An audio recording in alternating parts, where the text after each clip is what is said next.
Afzan from India. Assalamu alaikum. Alaykum assalam wa rahmatullah. How are you, Sheikh? Alhamdulillahi Rabbil Alameen. So my question is, am I kafir if I laugh when a person says Bismillah before doing a haram thing? Are you a kafir if you laugh because someone said Bismillah before drinking wine? Are you asking, Afzan? Yes. Yes. No, you're not kafir. What he's doing is a grave sin, but most people do it out of negligence, not out of disbelief. Yes, if we see Netanyahu drinking his whiskey, saying, oh, Bismillah, and he drinks it, yeah, this is kafir, he's making fun of Islam, he says a kafir, so what's the point?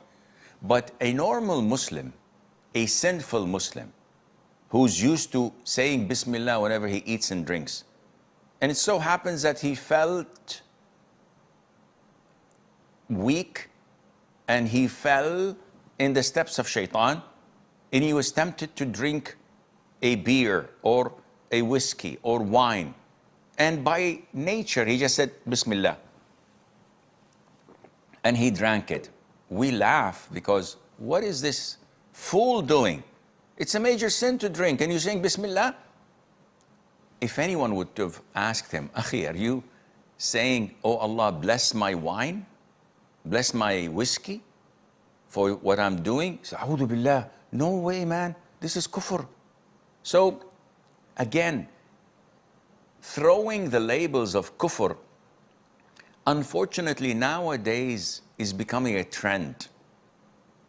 And shaitan is utilizing this to confuse people.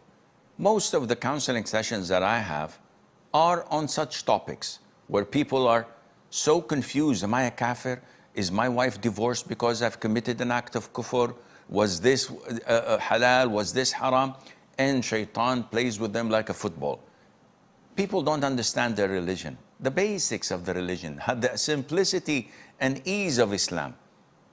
So, to answer your question, no, it is not kufr for them to laugh.